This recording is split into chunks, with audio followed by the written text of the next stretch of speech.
नमस्कार प्रिय अभ्यर्थियों, मैं Shoaib Khan am the learning app पर आपका हार्दिक अभिनंदन करता हूं। बच्चों, हम इस क्लास में नेशनल ज्योग्राफी पर चर्चा करने वाले हैं और नेशनल ज्योग्राफी का जो रीट 2011 का जो पेपर था उस पर हम बात करेंगे। जितने भी उसमें पेपर में प्रश्न पूछे गए थे नेशनल ज्योग्राफी से, उन सभी प्रश्नों की व्याख्यात्मक रूप से हम चर्चा करेंगे। तो हम लगातार अलग अलग वीडियो में एक एक पेपर को सॉल्व करेंगे और साथ में प्रश्नों की व्याख्या भी करेंगे, जिससे आगामी जो प्रश्न बनने की संभावना है उन पर सारी चर्चाएं हम करते रहेंगे। तो आइए शुरू करते हैं। देखिए, REET 2011 level 2 SS subject geography. अब एक चीज मैं आपको क्लियर कर देना चाहता हूं कि जो L2 में ज्योग्राफी, नेशनल ज्योग्राफी जो प्रश्न पूछे जाते हैं, एवरेज जो प्रश्न होते हैं 10 से 12 प्रश्न होते हैं। क्लियर है? तो 10 से 12 प्रश्न जब आ रहे हैं तो काफी अच्छा रेशो होता है। तो जैसा कि एक प्रश्न उसमें था, नगरीय परिणाम, नगरीयकरण का परिणाम है, नगरीकरण का परिणाम है। तो हमें सबसे पहले यह पता होना चाहिए कि नगरीकरण है। तो नगरीकरण का जो आशय है, नगरीकरण से आशय है नगरीय क्षेत्रों का भौतिक विस्तार। नगरीय क्षेत्रों का जो भौतिक विस्तार है वह क्या कहलाता है? नगरीकरण कहलाता है। क्लियर हो गई बात? दूसरी बात, नगरीयकरण का जो कारण है, नगरीकरण का कारण क्या है? तो हम ये कह सकते हैं संक्षेप में कि नगरीकरण का जो सबसे बड़ा कारण है मानवीय आवश्यकताएं। क्या है? मानवीय आवश्यकताएं। मानव अपनी आवश्यकताओं की पूर्ति हेतु गांवों से नगरों की ओर जाता है। वो आवश्यकताएं आप सभी जानते हैं क्या क्या हो सकती है। आप छात्र हैं, आप शिक्षा पाने के लिए गांवों से नगरों में आए हैं। हम अध्यापक हैं, हम रोजगार प्राप्ति के लिए गांवों से नगरों में आए हैं। तो ये बहुत सारे कारण हो सकते हैं। शिक्षा हो सकती है, रोजगार हो सकता है, चिकित्सा का भी हो सकते हैं। ठीक है? तो संक्षेप में हम ये कह सकते हैं कि मानवीय आवश्यकताएं हैं जो किसका कारण है? नगरीकरण का कारण है। क्लियर है? दूसरी हम बात करें कि विश्व में नगरीकरण की शुरुआत कब से होती है? तो विश्व में जो नगरीकरण की शुरुआत होती है वो होती है औद्योगिक क्रांतियों से। क्लियर है? तो जो विश्व में औद्योगिक क्रांति हुई, सर्वप्रथम औद्योगिक क्रांति ब्रिटेन में हुई थी। औद्योगिक क्रांतियों से इसमें शुरुआत होती है नगरीकरण की।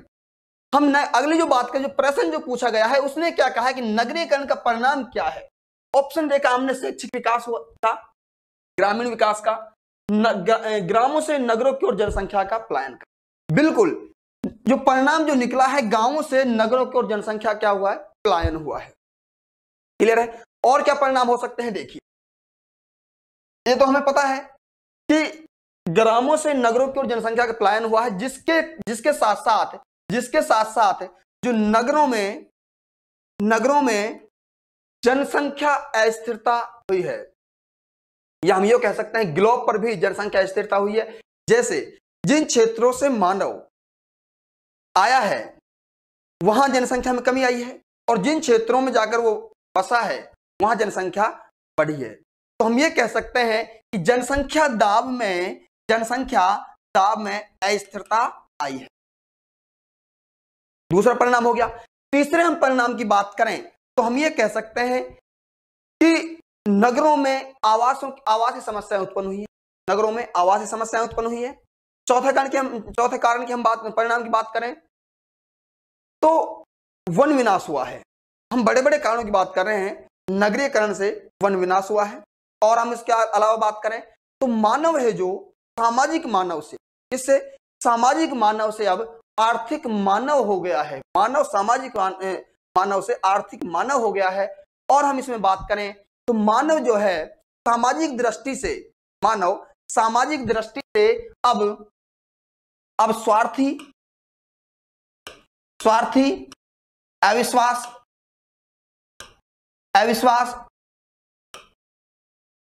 और अनैतिकता से प्रभावित हुआ है। किससे प्रभावित हुआ है?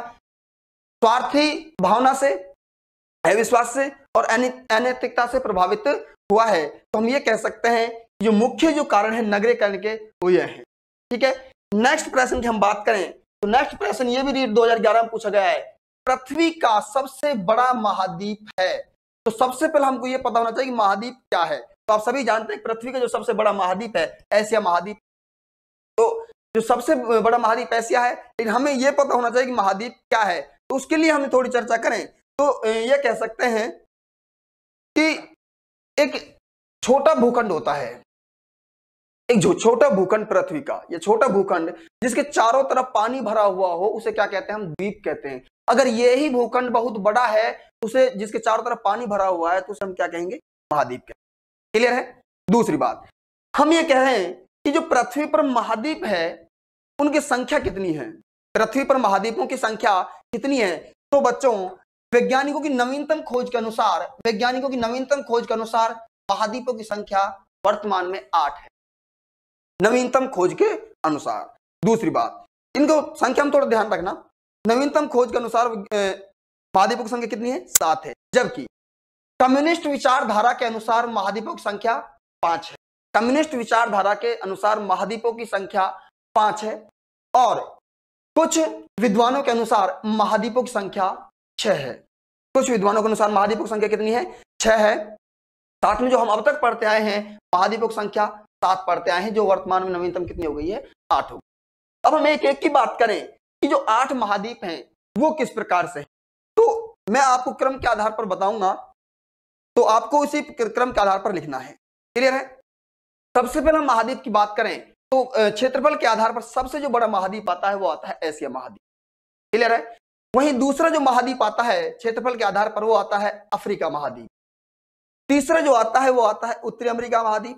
चौथा आता है दक्षिणी अमेरिका महाद्वीप। पांचवा जो आता है अंटार्कटिका महाद्वीप आता है, और छठा जो आता है यूरोप महाद्वीप, और सातवां आता है ओशनिया महाद्वीप। कौन सा महाद्वीप? ओशनिया। दरअसल ओशनिया महाद्वीप को आप ऑस्ट्रेलिया महाद्वीप पढ़ते हैं, वो ऑस्ट्रेलिया महाद्वीप नहीं है, वो ओशनिया महाद्वीप है। ठीक है? वो ऑस्ट्रेलिया तो ओशनिया महाद्वीप का सबसे बड़ा देश है, उसके नाम पर उसको ऑस्ट्रेलिया महाद्वीप कहा जाता है, जबकि सही जो है ओशनिया महाद्वीप। ठीक है? और जो 8वां जो हम बात कर रहे थे, जो नवीनतम खोज के अनुसार यहां पर एक ग्रीनलैंडिया महाद्वीप पाया गया है। ठीक है? जिसमें 2 ही देश हैं, न्यूजीलैंड और न्यू कैलेडोनिया, 2 देश आते हैं। क्लियर है? तो आपने देखा महाद्वीपों की संख्या पृथ्वी पर कितनी है? नवीनतम खोज के अनुसार 8 है। साथ में हमने बात की है कि साम्यवाद या कम्युनिस्ट विचारधारा के अनुसार महाद्वीपों की संख्या 5 है। वो क्या है कि जो साम्यवाद विचारधारा के जो लोग होते हैं, विद्वान हैं, वो लोग मजदूरों को और किसानों को सपोर्ट करते हैं। क्लियर है? तो जहां पर मजदूर और किसान पाए जाते हैं उन्हीं को वो मानेंगे। ठीक है? दूसरा, अंटार्कटिका महासागर जो आप देखेंगे तो उस पर 99% बर्फ जमी हुई है, जिसे हम निर्जन महाद्वीप भी कहते हैं। जिसे हम क्या कहते हैं? निर्जन महाद्वीप भी कहते हैं। तो वहां पर किसानों का और मजदूरों का कोई काम है ही नहीं, एक तो उसे वो महाद्वीप नहीं मानते। क्लियर है? दूसरी बात, दूसरा जो यूरोप और एशिया महाद्वीप है, यूरोप और एशिया महाद्वीप है, इन दोनों को वो एक महाद्वीप मानते हैं। यूरोप और एशिया महाद्वीप को दोनों क्या मानते हैं? वो एक महाद्वीप मानते हैं, और इनको नाम देते हैं यूरेशिया महाद्वीप। क्या नाम देते हैं? यूरेशिया महाद्वीप। और भूगोल भी इस बात को मानती है कि ये एक ही प्लेट है जिसको यूरेशिया प्लेट कहा जाता है। क्लियर है? 5 किसके अनुसार है? साम्यवाद विचारधारा के अनुसार है। उसके बाद हम बात कर रहे थे, कुछ विद्वानों ने महाद्वीपों की संख्या 6 भी मानी है। बिल्कुल 6 मानी है। उन विद्वानों ने जो अंटार्कटिका महाद्वीप है, उन विद्वानों ने अंटार्कटिका महाद्वीप को महासागर की संज्ञा, ठीक है, क्योंकि उसमें 99% बर्फ जमी हुई है। तो इसलिए महाद्वीपों की संख्या कुछ विद्वानों के अनुसार कितनी रह जाती है? 6 रह जाती है। क्लियर है? वहीं जनसंख्या के आधार पर देखें हम इन महाद्वीपों, सर्वाधिक जनसंख्या किसमें होगी, उससे कम किसमें होगी। तो जनसंख्या के आधार पर बात करें तो पहले नंबर पर एशिया आता है। कौन सा आता है? एशिया। दूसरे नंबर पर अफ्रीका आता है। तीसरे नंबर पर आता है कौन सा महाद्वीप आता है? यूरोप महाद्वीप। चौथे नंबर पर उत्तरी अमेरिका महाद्वीप आता है, और 5वें नंबर पर दक्षिणी अमेरिका महाद्वीप। छठे नंबर पर आता है ऑस्ट्रेलिया या ओशनिया महाद्वीप, और 7वें नंबर पर आएगा कौन सा? ग्रीनलैंडिया। क्लियर है? एक और हम चर्चा करें इस पर, तो जो वर्तमान समय में सर्वप्रथम विखंडित होने वाला महाद्वीप है, वर्तमान समय में सर्वप्रथम जो विखंडित होने वाला महाद्वीप है वो है अफ्रीका महाद्वीप। कौन सा महाद्वीप? अफ्रीका महाद्वीप है। जब आप इस अफ्रीका महाद्वीप को कुछ इस प्रकार से देखेंगे, आपको यह टुकड़ों में थोड़ा टूटता हुआ नजर आएगा, ये वाला क्षेत्र, ये वाला क्षेत्र।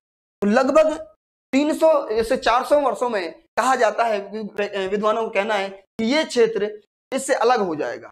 तो विश्व में सर्वप्रथम विखंडित होने वाला महाद्वीप कौन सा है? अफ्रीका महाद्वीप। क्लियर है?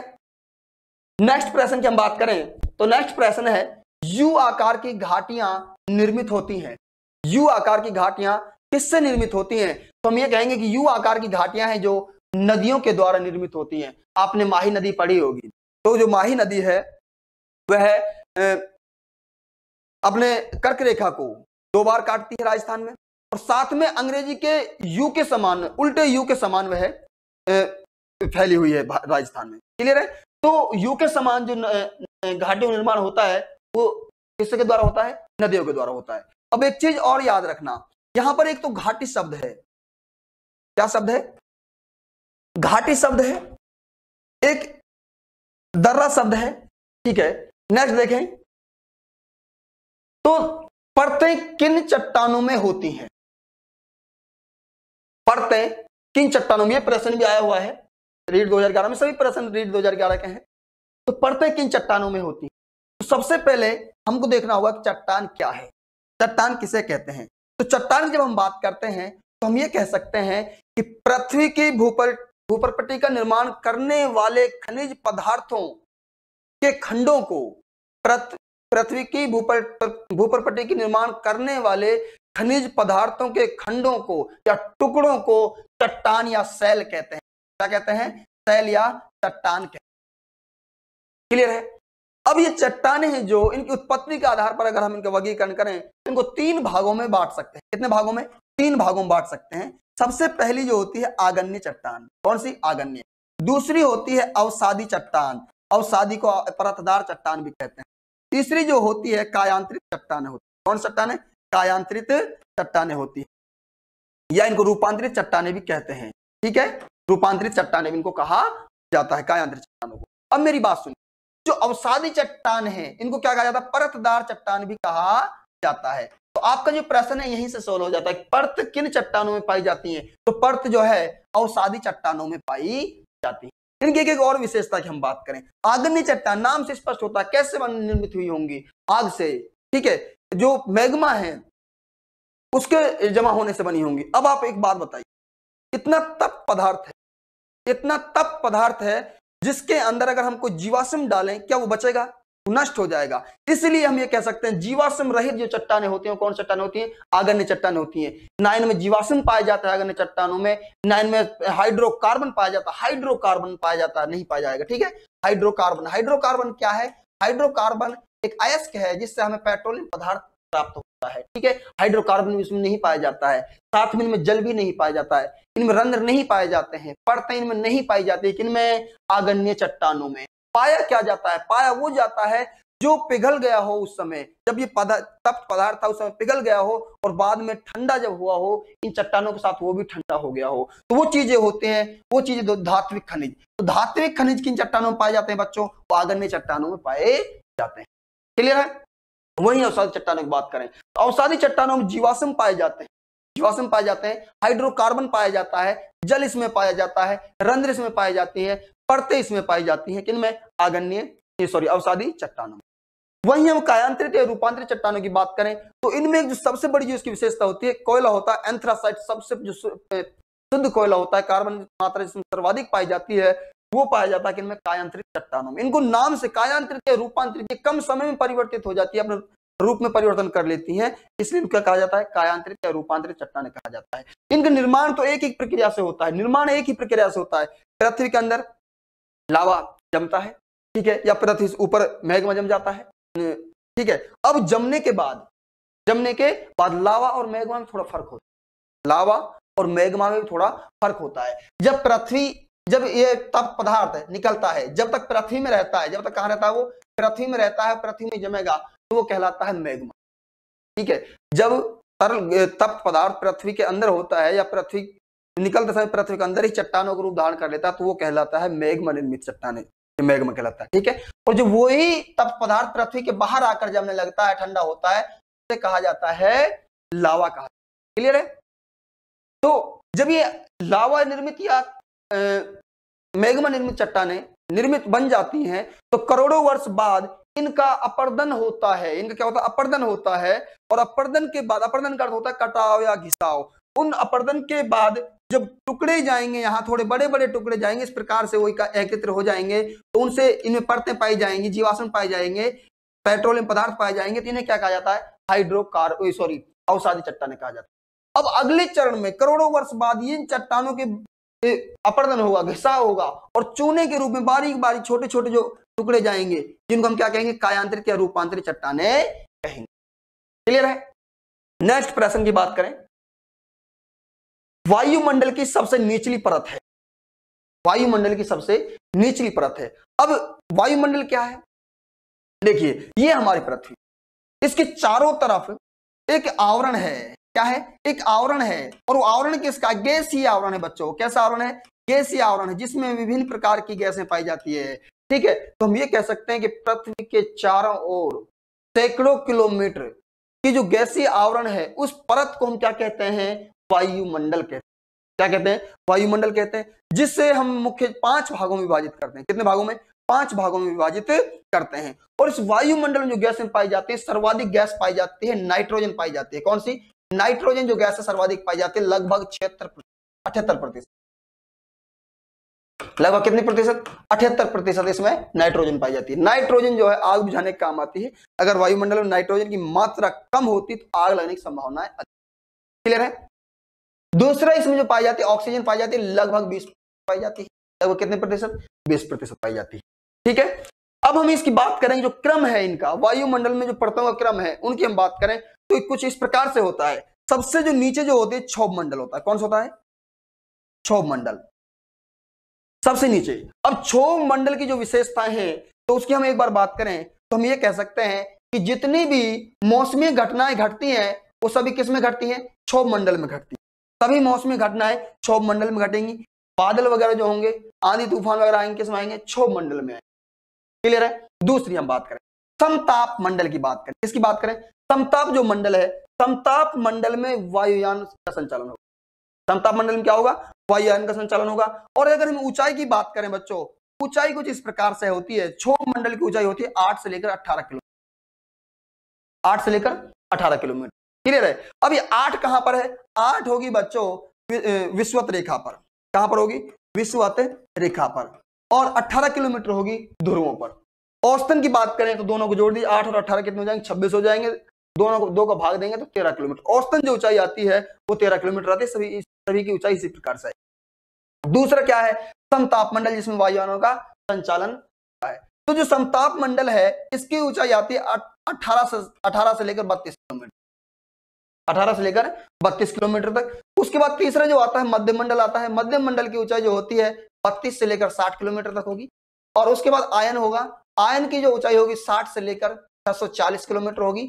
और उसके बाद वायुमंडल होगा, और वायुमंडल की जो ऊंचाई होगी 640 से प्लस होगी। 640 से क्या होगी? प्लस होगी। ठीक है, अब इनकी जो विशेषताएं हैं, जैसा कि यहां पर क्षोभ मंडल में मौसमी घटनाएं घटती, ठीक है, इसमें मौसम साफ रहता है। ठीक है, यहां हम क्षोभ मंडल में जब हम ऊपर जाते हैं, ऊंचाई के साथ साथ तापमान, ऊंचाई के साथ साथ जो तापमान है वह घटता है। क्लियर है? जबकि समताप मंडल में तापमान जो समान रहता है।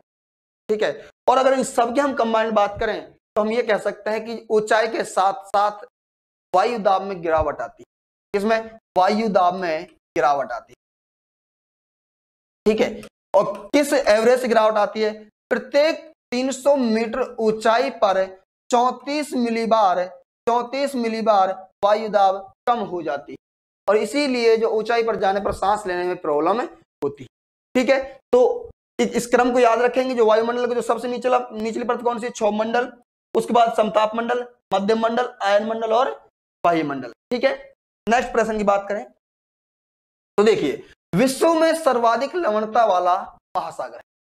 विश्व में सर्वाधिक लवणता वाला महासागर है। तो देखिए, लाल सागर, अरब सागर, मृत सागर, बाल्टिक सागर। तो हम ये कह सकते हैं कि जो विश्व में सर्वाधिक जो लवणता वाला महासागर है वो कौन सा है? मृत सागर है, जिसमें लगभग 238% लवणता पाई जाती है। जिसमें लगभग 238% लवणता पाई जाती है। ठीक है, लवणता का आप जो मापते हैं उसको किस प्रकार से मापते हैं? जो हमारा पीएच स्केल होता है, पीएच स्केल, जिसमें 7 से लेकर 14 तक अंक होते हैं। 1 से लेकर कहां तक? 14 तक अंक होते हैं, जिसमें सात जो मध्य में होता है, सात कहां पर होता है? मध्य में होता है। अब इसे बोलते हैं हम अम्लीय, क्या बोलते हैं? अम्लीय। और इसे बोलते हैं हम क्षारीय। सात प्लस क्या बोलते हैं? क्षारीय। ठीक है, अब इसमें लवणता का तो कोई कुछ आया नहीं, तो लवणता से अभिप्राय होता है कि जिसका पीएच मान 7 से लेकर 8.5 हो उसे क्या बोलेंगे हम? लवण बोलेंगे। क्या बोलेंगे? लवणता बोलेंगे। क्लियर है? तो जो सबसे ज्यादा विश्व में लवणता पाई जाती है वो किसमें पाई जाती है? मृत सागर में पाई जाती है। कितना प्रतिशत पाई जाती है? लगभग 238% पाई जाती है। इसमें जीव नहीं पाए जाते हैं मृत सागर, ठीक, अधिक लवण होने के कारण। वहीं हम लाल सागर की बात करें तो लाल सागर और अरब सागर हैं जो, वो दोनों की एक विशेषता है, स्वेज नहर को जोड़ते हैं। किसको जोड़ते हैं? ये स्वेज नहर को जोड़ते हैं। और स्वेज नहर को जोड़ने के साथ साथ ये अटलांटिक महासागर और हिंद महासागर को भी ये जोड़ते हैं। क्लियर है? नेक्स्ट प्रश्न की हम बात करें तो है भारत का कौन सा प्रदेश गोंडवाना लैंड भूभाग से संबंधित? गोंडवाना लैंड भूभाग से संबंधित है। तो बच्चों देखिए, पृथ्वी की जब उत्पत्ति होती है तो 3 चरणों में होती है। कितने चरणों में? 3 चरणों में। मैं सेकंड चरण की बात कर रहा हूं। वैगनर के अनुसार, वैगनर क्या कहता है कि पृथ्वी कुछ इस प्रकार से, ऊपर वाला क्षेत्र था जो अंगारा लैंड था, और नीचे वाला जो क्षेत्र था वो गोंडवाना लैंड, और बीच में 33 महासागर का पानी। क्लियर है? तो हमारा जो भारत है, बात कर रहा है कि भारत का कौन सा क्षेत्र गोंडवाना लैंड इस वाले भूभाग का हिस्सा है। ठीक है, अगर हम उत्तरी भारत की बात करें, उत्तरी जो भारत है वो अंगारा लैंड का हिस्सा माना जाता है। वहीं दक्षिणी जो भारत की बात करें, दक्षिणी भारत जो है गोंडवाना लैंड का हिस्सा माना जाता है। क्लियर है? तो हम कौन सी बात किसकी बात करेंगे? दक्षिण का पठारी जो क्षेत्र है वो किसका हिस्सा माना जाता है? गोंडवाना लैंड का हिस्सा माना जाता है। वहीं 33 महासागर की इसकी बात कर, थार का मरुस्थल की बात करें, थार का जो मरुस्थल है वह 33 महासागर का हिस्सा माना जाता है। किसका माना जाता है? 33 महासागर का हिस्सा माना जाता है। अवशेष जो इसका 33 महासागर। ठीक है, इसमें मछलियां वगैरह जो खुदाई कार्यों में जैसलमेर जिले में मछलियां वगैरह पाई गई थी, जुरासिक काल की वनस्पति जो पाई गई थी, उसी का परिणाम है कि जो थार का मरुस्थल है वह किसका हिस्सा है? किसका अवशेष है? 33 महासागर का हिस्सा है। वहीं गंगा के मैदान की बात करें तो मैदान जो होता है ये नदियों के द्वारा बहाकर लाई गई मिट्टियों से निर्मित होता है। ठीक है, तो उसके बाद हिमालय, तो हिमालय जो क्षेत्र है वो किसका है? अंगारा लैंड का हिस्सा माना जाता है। साथ में एक चीज और मैं आपको बता देता हूं, हम जब भारत का भूगोल पढ़ते हैं तो भारत के भूगोल में हम मुख्य 4 ही चीजें पढ़नी होती है। ठीक है, अब 4 चीजों के अंदर ही सारी कुछ चीजें होती है। जैसे एक बार हम बात करें मैप पर थोड़ा देखें तो भारत के भूगोल में हम देखेंगे तो भारत का भौतिक स्वरूप देखेंगे। क्या देखेंगे? भारत का भौतिक स्वरूप। भारत के भौतिक स्वरूप में हम जब देखते हैं इस वाले क्षेत्र को, इस वाले क्षेत्र को हमें कहते हैं कि हिमालय पर्वतीय प्रदेश। कौन सा? हिमालय पर्वतीय प्रदेश। वहीं दूसरी वाली हम बात करेंगे, हम इस वाले क्षेत्र को कहेंगे मैदानी प्रदेश। कौन सा? मैदानी प्रदेश है, मध्य का मैदानी भाग हम बोल देते हैं। वहीं हम जो इस प्रकार से त्रिभुजाकार जो क्षेत्र है इसकी हम बात करते हैं तो इसे हम बोलते हैं दक्षिण का पठारीय प्रदेश। कौन सा? पठारीय प्रदेश। कुछ इस मैदानी भाग में ये वाला क्षेत्र जो बचता है ये मरुस्थल बच जाता है। क्या बच जाता है? मरुस्थल बच जाता है। ठीक है, अब एक चीज और आती है, एक होता है पठार और एक होता है पर्वत या पहाड़। पर्वत या पहाड़। ठीक है, दोनों में अंतर क्या है? तो आपको ध्यान रखना है कि जो इस प्रकार से नुकीले जो होते हैं वो क्या होते हैं? पहाड़ होते हैं। ठीक है, तीव्र ढाल वाले क्षेत्र को क्या कहा जाता है? पहाड़ होता है, कहलाता है। ठीक है, वहीं निम्न ढाल वाला जो क्षेत्र होगा, ऊपर से समतल होगा थोड़ा, उसे क्या कहा जा सकता है? पठार कहा जा सकता है। क्लियर है? अब बात ये भी आती है कि इस प्रकार का जो ढलान है, निम्न ढलान वाला क्षेत्र है, उसको कब तक तो हम मैदान कहें और कब तक हम कब उसको पठार कहें।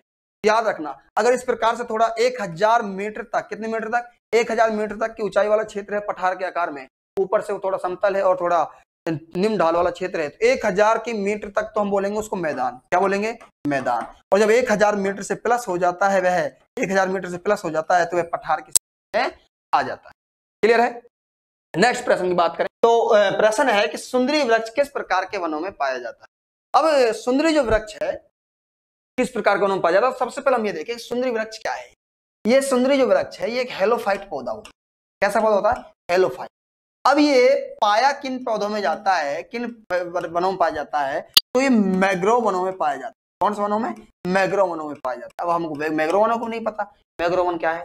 ठीक है, तो मैंग्रोव वन अभिप्राय होता है कि जो तटीय क्षेत्रों में जो वन पाए जाते हैं, तटीय क्षेत्रों में जो वन पाए जाते हैं जो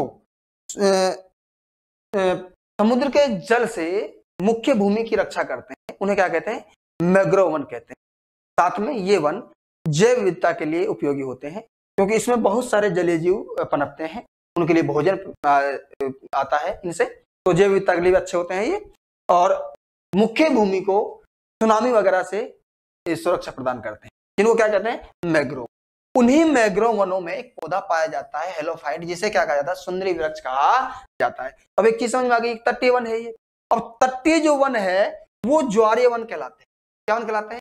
ज्वारीय वन, क्योंकि ज्वार भाटा के कारण पानी आ गया था और उनको रोकता है, वो वन है जो उस पानी को रोकते हैं वो, ठीक है। तो किस वनों में आएंगे? ज्वारीय वनों में आते हैं, ठीक है। साथ में शीतोष्ण की हम बात करें तो शीतोष्ण में जो पृथ्वी अपनी है 60 डिग्री उत्तरी अक्षांश और 60 डिग्री दक्षिणी अक्षांश से आगे, ठीक है, ध्रुवों की तरफ जब हम जाएंगे हमें कौन सा वन पाया जाएगा? शीतोष्ण वन मिलेगा, ठीक है। और शीतोष्ण वन जो होते हैं ये बच्चों शंकुधारी वन, कैसे वन होते हैं? शंकुधारी वन होते हैं, बर्फ इनके ऊपर गिरती है, फिसल कर नीचे आ जाती है।